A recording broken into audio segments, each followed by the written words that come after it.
नमस्कार students, welcome again to essential electrical. आज के लेक्चर में हम बात करने वाले हैं inductance of an isolated conductor के बारे में, जिसमें हम सिर्फ इसके इंटरनल फ्लक्स के बारे में डिस्कस करेंगे। लास्ट लेक्चर में हमने स्टार्ट किया था कि भाई इंडक्टेंस ऑफ अ कंडक्टर वो क्या होता है, उसके रिगार्डिंग जो फिजिकल प्रॉपर्टीज है उसको हमने समझने का प्रयत्न किया था। आज के लेक्चर में हम इंडक्टेंस की वैल्यू कैलकुलेट करेंगे जब हम सिर्फ और सिर्फ इंटरनल फ्लक्स को इंक्लूड करते हैं। ठीक है, इसके अपकमिंग वीडियोस में मैं एक्सटर्नल फ्लक्स के बारे में और when multiple conductors are also present उस केस में इंडक्टेंस की वैल्यू क्या रहेगी वो सब डिस्कस करेंगे, लेकिन इन पर्टिकुलर लेक्चर में हम सिर्फ इंटरनल फ्लक्स के बारे में डिस्कस करेंगे। So with this let get this lecture started. So before going to start the topic of inductance of an isolated conductor due to internal flux, let me just give you a recap of what we have discussed in previous lecture, जिसमें हमने कुछ physical properties के बारे में discuss किया था कि भाई लेट से हमारे पास कोई कंडक्टर है जिसमें से करंट फ्लो हो रहा है और उसकी वजह से कोई मैग्नेटिक फील्ड जनरेट होगा। That magnetic field H is given by current divided by 2 pi r, जहाँ पर r क्या है, डिस्टेंस फ्रॉम द कंडक्टर। ठीक है, तो जब हम डिस्टेंस इंक्रीज करेंगे हमारी मैग्नेटिक फील्ड है वो डिक्रीज होता है। ठीक है, और उसके बाद B is equal to mu into H, where B is your magnetic field intensity, mu is your permittivity and H is your magnetic field. Here you know that mu is equal to mu 0 multiply by mu r. ठीक है, दूसरी चीज magnetic flux that is given by B A cos theta, जहां पर B क्या है, magnetic field intensity, A है हमारा क्लोज्ड सरफेस और थीटा है हमारा angle with the normal and magnetic field lines. ठीक है, what is lambda? Lambda is the flux linkage which is given by n times phi, where n is the number of turns, and finally our inductance L is given by lambda by I. So ये सब चीज हमने previous lecture में discuss की थी। अगर आपने वो वीडियो नहीं देखा है तो मैं उसके लिंक है वो आई बटन में भी दे देता हूँ और डिस्क्रिप्शन में भी डाल दूंगा। ठीक है, आज के लेक्चर में हम डिस्कस करेंगे कि भाई इंडक्टेंस की वैल्यू क्या रहेगी of a isolated conductor. This word should be underlined, okay, for isolated conductor due to only internal flux linkages. ठीक है, सो आज के लेक्चर में जाने से पहले मैं आपको थोड़ा सा बता देता हूँ। लेट से हमारे पास कोई कंडक्टर है, ये फिगर्स मैंने इसलिए ड्रॉ करके रखी है क्योंकि यहाँ पर हमारा टाइम है वो कंज्यूम ना हो फिगर ड्रॉ करने के लिए, और मेरी फिगर भी बहुत टेढ़ी मेढ़ी रहती है तो यहाँ पर आप थोड़ी सी एक्यूरेट फिगर देख सके। लेट से हमारे पास कोई कंडक्टर है जिसमें से करंट फ्लो हो रहा है वो I है, और आप जानते हैं कि भाई मैग्नेटिक फ्लक्स जनरेट होगा, उसकी वजह से मैग्नेटिक फील्ड जनरेट होगा अराउंड द कंडक्टर। सो वो कुछ ऐसा रहेगा। ठीक है, और हमें पता है with using right hand rule, if my thumb is in the direction of current, my finger will be in the direction of magnetic field. तो हमारे मैग्नेटिक फील्ड की डायरेक्शन ऐसी रहेगी। ठीक है, अब मैग्नेटिक फील्ड है वो उसकी आउटर सरफेस में तो होगा ही, आई मीन एक्सटर्नल फ्लक्स तो होगा ही, there will also be magnetic field lines inside the conductor. ठीक है, इनसाइड द कंडक्टर, और वो भी इस डायरेक्शन में होगी। ठीक है, तो इस वाले लेक्चर में हम सिर्फ इंटरनल फील्ड लाइन है, इंटरनल फील्ड है, उसकी वजह से इंडक्टेंस की वैल्यू क्या रहती है इसके बारे में डिस्कस करेंगे। यहाँ पर मैंने दर्शाया कि भाई हमारे कंडक्टर है जिसमें करंट की डायरेक्शन यहाँ पर मैंने आउटवर्ड डायरेक्शन में ली है, तो मेरा अगर थंब में आउटवर्ड डायरेक्शन में लूंगा तो माई direction of field will be in counter clockwise direction. Okay, तो यहाँ पर मैंने काउंटर क्लॉकवाइज डायरेक्शन में फील्ड लाइन दर्शाई है, और ये हो गई हमारी इंटरनल फ्लक्स लिंकेज। ओके, इसीलिए हम सिर्फ आइसोलेटेड कंडक्टर के बारे में बात करते हैं। इसके आउटर फील्ड लाइंस के बारे में भी हम डिस्कस नहीं कर रहे।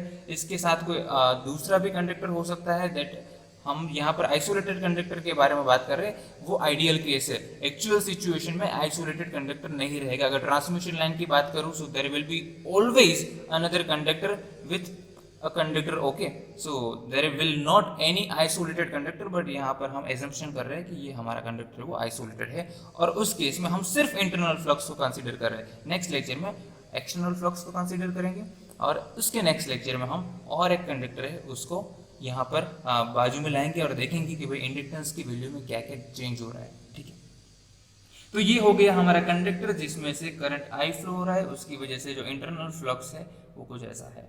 ठीक है, अब यहाँ पर मैंने वही कंडक्टर दर्शाया है। लेट से यहाँ पर एक पॉइंट है, वहां से x डिस्टेंस पर कोई एक सरफेस है जहां पर मैं एक डिफरेंशियल सरफेस एरिया लेता हूं जिसकी वैल्यू है ds, इसकी जो विड्थ है वो है dx, और यहाँ पे जो फील्ड लाइन, जो फ्लक्स इसमें जो पास हो रहा है वो है d फाई। ठीक है, इसकी एक्चुअल रेडियस होगी r, लेकिन मैं r नहीं कंसीडर कर रहा हूं, यहाँ पर मैं उसके सेंटर से कोई x डिस्टेंस पर dx जितना डिफरेंशियल सरफेस ले रहा हूं जिसकी सरफेस एरिया है ds और जिसमें से फ्लक्स पास हो रहा है वो है d फाई। तो आपको समझना पड़ेगा कि भाई एंटायर कंडक्टर में से कोई मैं एक छोटा सा पोर्शन जो कि अंदर है, कितने डिस्टेंस पर, x डिस्टेंस पर, जिसकी डिफरेंशियल सरफेस एरिया क्या है ds, इसकी विड्थ क्या है, ये डिफरेंशियल सरफेस हो गया, इसकी विड्थ होगी dx, इसमें जो फ्लक्स पास हो रहा है वो है d फाई, और इसकी जो लेंथ है वो लेंथ है 1 मीटर। तो यही डायग्राम मैंने यहाँ पर 3D में दर्शाया आपके लिए। ठीक है, तो इसकी विड्थ हमें कितनी ली है, विड्थ हमने ली है dx जितनी, और इसकी लेंथ हमने ली है 1 मीटर जितनी। 1 मीटर जितनी क्यों ली है, लेट से हमें पता है कि भाई इंडक्टेंस की वैल्यू L जो हम कैलकुलेट करेंगे that will be in Henry पर मीटर। ठीक है, यहाँ पर हेनरी पर मीटर क्यों, यहाँ पर मैंने एज्यूम की है कि भाई 1 मीटर। ठीक है, तो हम 1 मीटर के लिए L की वैल्यू कैलकुलेट करेंगे। लेट से आपके कंडक्टर की लेंथ क्या है वो हमें पता नहीं है। ठीक है, तो उस केस में अगर हमें कंडक्टर की लेंथ पता चल जाए तो उससे हम मल्टीप्लाई करेंगे, हमें L की वैल्यू मिल जाएगी। ठीक है, तो यहाँ पर मैंने 1 मीटर इसके लिए लिया है। ठीक है, तो इसी पोर्शन को मैंने यहाँ पर दिखाया है कि भाई यहाँ से x डिस्टेंस पर हमने dx जितना dx जितना एक सरफेस एरिया लिया है जिसका डिफरेंशियल सरफेस है ds, जिसमें से फ्लक्स पास हो रहा है वो है d phi naught dx, it is d phi. ठीक है, अब यहां पर कौन कौन सी चीज इंपॉर्टेंट है, यहां से जो करंट पास हो रहा होगा dx जितनी, जो हमारी सरफेस है, सरफेस एरिया है हमारा ds, जिसमें से करंट, टोटल करंट यहां से पास हो रहा है लेट से वो है I, total current is I, but इस सरफेस एरिया में से जो पास हो रहा है उसको मैं बोलूंगा Ix। ठीक है, पूरा करंट तो वहां से पास नहीं होगा, Ix जितना पास हो रहा है, उसकी वजह से जो मैग्नेटिक फील्ड होगा वो है Hx, और उसकी वजह से जो मैग्नेटिक फील्ड इंटेंसिटी होगी वो होगी Bx। ठीक है, ये सब हमें पता है। जो मैग्नेटिक फील्ड है हमारा, magnetic flux line that is passing through this ds surface is given by d phi x। ठीक है, और उसकी वजह से जो मैग्नेटिक फ्लक्स लिंकेज होगा that is let's say d lambda x। Okay, so ये d लैम्बडा x इस स्मॉल पोर्शन में जो फ्लक्स लिंकेज होगा उसको दर्शाता है, लेकिन अगर हमें फाइंड करना है lambda for all the internal flux, क्योंकि हमें पता है x की वैल्यू क्या होगी, x will be less than r। ठीक है, तो हमने तो ये सिर्फ स्मॉल ds के लिए फाइंड किया, अगर हमें फाइंड करना है from this point to x which is less than r, तो हम क्या करेंगे, lambda internal will be, we have to take integration from 0 to which point, 0 to this point, this is nothing but r d lambda x, where x is between 0 to r। ठीक है, तो ये चीज हम करने वाला है। ये सब चीज फाइंड करना बहुत इजी है क्योंकि हमारे पास सारे फॉर्मूलाज है। अब अगर आप यहाँ पर फॉर्मूलाज में रख देंगे तो आपको इंडक्टेंस की वैल्यू मिल जाएगी। Mathematical part is very easy, but यहाँ पर समझना है कि ये सब चीज होती क्या है, एक्चुअल में इसका जो एजम्पशन हम लेते हैं उसको आपको समझना पड़ेगा। The derivation will be very easy. So now let us try to understand what are the different assumptions that we are taking. So first assumption is current density J is constant. Let me show you. यहाँ पर मैंने दर्शाया है कि भाई इस point से लेके R तक हम जाएंगे। ठीक है, यहाँ पर हमने x की वैल्यू ली है, लेकिन मैं यहाँ पर एक एग्जम्पशन लेता हूँ that current density J is constant। लेकिन हमें पता है, हमने स्किन इफेक्ट का जो लेक्चर था उसमें डिस्कस किया था कि भाई हमारे पास कोई कंडक्टर है। So in case of AC, not in case of DC, in case of AC, it is the tendency of current to flow in the outer portion of the conductor। ठीक है, तो outer portion में current की जो current density है वो higher रहेगी, जैसे हम अंदर जाते हैं तो करंट डेंसिटी डिक्रीज होती है। ठीक है, ये हमें पता है with the help of skin effect. But हमें ये भी पता है skin effect will depends on the value of frequency. ठीक है, लेट्स से अगर हमारी फ्रीक्वेंसी ज्यादा है तो स्किन इफेक्ट ज्यादा रहेगी, लेट्स से स्किन फ्रीक्वेंसी कम है तो स्किन इफेक्ट कम होगी। हमारे ट्रांसमिशन लाइन में, हमारे पावर सिस्टम में हमारी फ्रीक्वेंसी कितनी रहती है? Around 50 to 60 hertz all around the world, ठीक है। So this frequency is very smaller, so in that way we can say skin effect will be very negligible. So we are taking an assumption कि भाई हमारे current density की value J है वो constant है, तो इस पॉइंट की बात करूं या फिर इस पॉइंट की बात करूं या फिर इस पॉइंट की बात करूं, हमारे करंट डेंसिटी की वैल्यू चेंज नहीं हो रही है, ये मैं एजम्पशन कर रहा हूं, ठीक है। This is not 100% true but we are taking an assumption, ठीक है। उस केस में क्या होगा? उस केस में क्या होगा? अगर इस पॉइंट पर मैं करंट डेंसिटी की बात करूं, सो इसको हम जे से दर्शाते हैं जो आपको पता है। So current density at point x will given as current, that is Ix at this point and divided by area will be pi x square because now my radius is x, okay, so that is Ix divided by pi x square, यानी कि current divided by area। अगर मैं बात करूं कि भाई हमारा जो रेडियस r है कंडक्टर के बारे में, यहाँ पर रेडियस r रहेगा तो उस पॉइंट पर करंट डेंसिटी की वैल्यू क्या रहेगी? सो करंट उस केस में रहेगा हमारा I और रेडियस हो जाएगी r, okay, so that will B I divided by pi r square, ठीक है। लेकिन हमने यहाँ पर एजम्पशन लिया है कि करंट डेंसिटी है वो क्या है? कांस्टेंट है, तो उसका मतलब क्या हुआ? J is equal to Jx, ठीक है। उसका मतलब हम इस किसी भी पॉइंट पर बात करें हमारी करंट डेंसिटी कैसी रहेगी? कांस्टेंट रहेगी। उसका मतलब J is equal to Jx, इसका मतलब Ix pi x square is equal to I divided by pi r square. Pi pi cancel हो जाएगा तो मैं लिख सकता हूँ Ix is nothing but x square divided by r square multiply by r। Let's say this is equation number 1, this is very important, ठीक है। इसका हम यूज करेंगे आगे डेरिवेशन में। तो आई होप आपने ये समझ लिया कि भाई करंट डेंसिटी कांस्टेंट है, उसमें से हमने Ix की वैल्यू निकाल ली इन टर्म्स ऑफ I, ठीक है। The second important thing is number of turns, okay. तो हमने लास्ट लेक्चर में भी डिस्कस किया था कि भाई लेट से हमारा ये कोई कंडक्टर है, ठीक है, ये हमारी फील्ड लाइन है, ठीक है। यहाँ से जो करंट फ्लो हो रहा है वो है I, ओके। यहाँ पर टर्न्स कितने हैं हमारे? 1 2 एंड 3। तो हमें फ्लक्स लिंकेज का इक्वेशन पता है that lambda is equal to n times 5। तो यहाँ पर n की वैल्यू क्या रहेगी? क्योंकि यहाँ पर जो टर्न्स हमारे कितने हैं 1 2 एंड 3, तो ये हम यहाँ पर पता है कि भाई n की वैल्यू रहेगी 3, ठीक है। यहाँ पर करंट लिंकेज की बात करूं, क्योंकि हमारे करंट की वैल्यू इस पर्टिकुलर क्लोज्ड सरफेस में से करंट की वैल्यू कितने रहेगी? यहाँ पर 1, यहाँ पर 2, यहाँ पर 3। इसका मतलब क्या हुआ? 3 टाइम्स टोटल करंट फ्लो होगा इस क्लोज्ड सरफेस में से। तो I link total current link to this surface क्या होगा? 3 times the total current I। यहाँ पर करंट है I, लेकिन लिंक कितनी बार हो रहा है? 3 times. So we can write I link is equal to 3 times I. So this 3 is nothing but the number of turns n. So we can write n is equal to I link by I. Okay, so I hope you understand this 3 is nothing but n. So we can write n is equal to I link by I. So we are correlating the link current and the number of turns. So in that way I can write the number of turns n is equal to I link by I. अब I link की मैं बात करूं for this particular surface area, so I link क्या होगा हमारा? That is Ix only, ठीक है। यहाँ पर करंट कौन सा लिंक कर रहा है? Ix for this particular small surface area. So Ix divided by total current तो I ही है, तो Ix by I ही रहेगा। अब Ix by I की वैल्यू हमने यहाँ पर निकाली है, तो Ix by I is equal to x square by r square, ठीक है। This is equation number 2। I hope you understand this, how we can find out the value of Ix and how we can find out the value of total number of turns, ठीक है, that is x square by r square.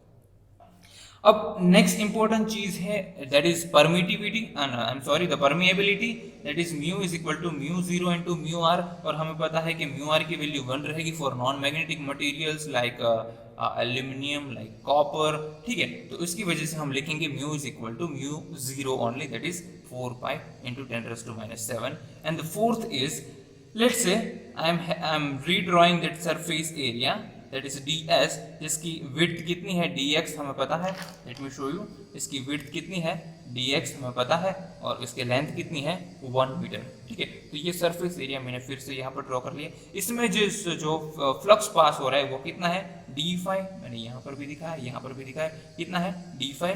तो इसका अगर मैं normal draw करूँ, इस surface area का normal draw करूँ, तो नॉर्मल क्या होगा, परपेंडिकुलर टू दिस सरफेस, तो ये मैंने नॉर्मल यहाँ पर ड्रॉ कर लिया। अब इस नॉर्मल और d फाई इसके बीच का एंगल क्या होगा, ये दोनों पैरेलल है एक दूसरे के साथ, तो क्या होगा 0, तो theta is equal to 0, so we can write cos theta is equal to 1। Very clear, okay. और एरिया की बात करूं, एरिया क्या रहेगा, that width is dx, length is 1 meter, so we can write dx into 1 is equal to dx. So in that way we know that our phi is equal to ba cos theta, where b is equal to we have to derive that a is equal to dx and cos theta is equal to 1. So I hope you understand 1 2 3 4 note, and that is very important when we move to the derivation. Derivation part बहुत easy है, लेकिन आपको ये सब चीज समझना पड़ेगा। बाद में derivation shifts value को हम substitute कर रहे हैं, ठीक है।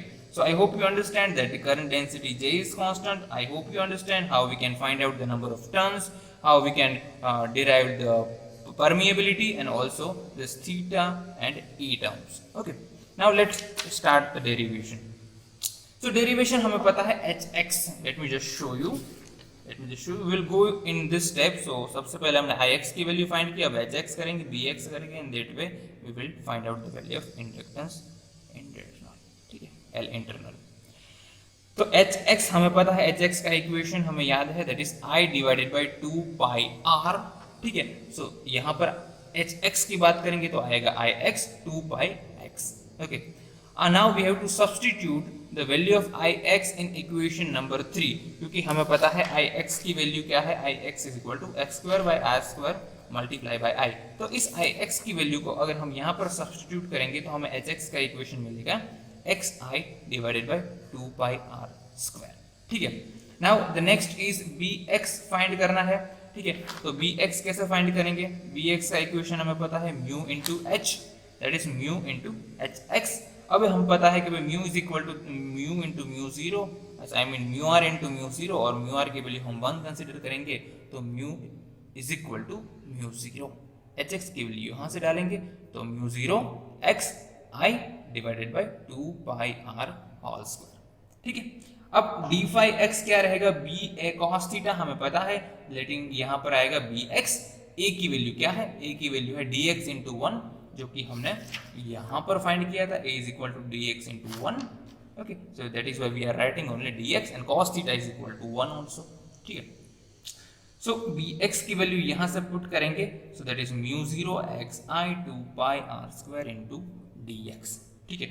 अब हमें फ्लक्स लिंकेज फाइंड करना है, that is d lambda x, वो क्या रहेगा n times d phi x, ठीक है। तो n की वैल्यू जो हमने यहाँ पर डिराइव की थी, n की वैल्यू क्या रहेगी X square divided by R square, तो वो यहाँ पर रख दी, डी फाई एक्स की वैल्यू यहाँ से हमने यहाँ पर रख दी, तो क्या रहेगा म्यू जीरो आई एक्स को मैं यहाँ पर भेज रहा हूँ divided by 2 pi R square X into D X by N is equal to X square divided by R square, ठीक है। फाइनली हमें फ्लक्स लिंकेज फाइंड करना है for the internal only, and for that we have to take integration from 0 to r d lambda x। तो हम find करेंगे कि भाई integration from 0 to r find करेंगे तो क्या रहेगा इंटरनल फ्लक्स लिंकेज ओनली, ठीक है, क्योंकि my x is from 0 to r, ठीक है।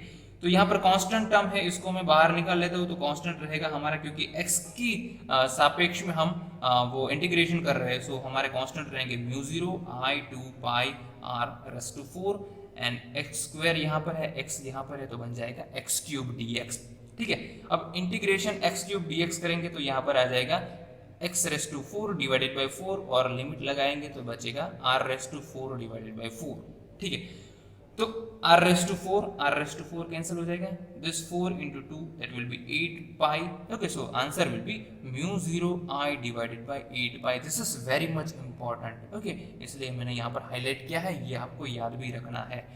तो flux linkage due to internal flux will be mu 0 I divided by 8 pi, this is very much important, ठीक है। सो अगर हमें फाइंड करना हो इसमें से इंडक्टेंस की वैल्यू तो हम सबसे पहले इसकी कीमत रख देते हैं, म्यू जीरो की वैल्यू रहेगी 4 पाई मल्टीप्लाई बाई 10⁻⁻⁷ मल्टीप्लाई बाई आई 8 पाई, ठीक है, पाई पाई कैंसिल हो जाएगा, 4 यहाँ पर 2 हो जाएगा, तो that will be 1/2 multiply by 10⁻⁻⁷ multiply by I and the unit will be weber T divided by M, ठीक है।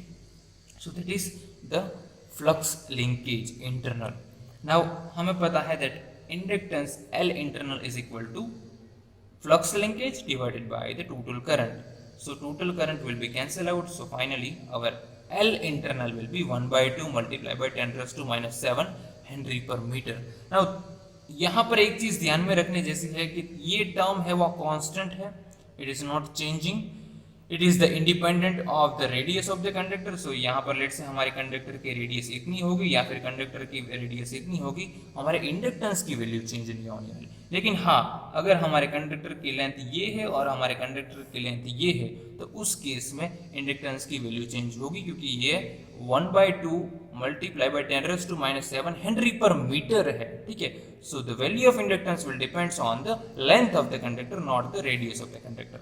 Okay, so this is the value of inductance for internal flux linkages only. We are considering only internal flux.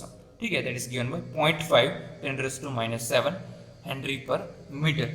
Now जब next lecture में मिलेंगे तो हम L external की value find करेंगे, उस केस में हमें क्या चीज़ ध्यान में रखनी है वो सब चीज़ डिस्कस करेंगे।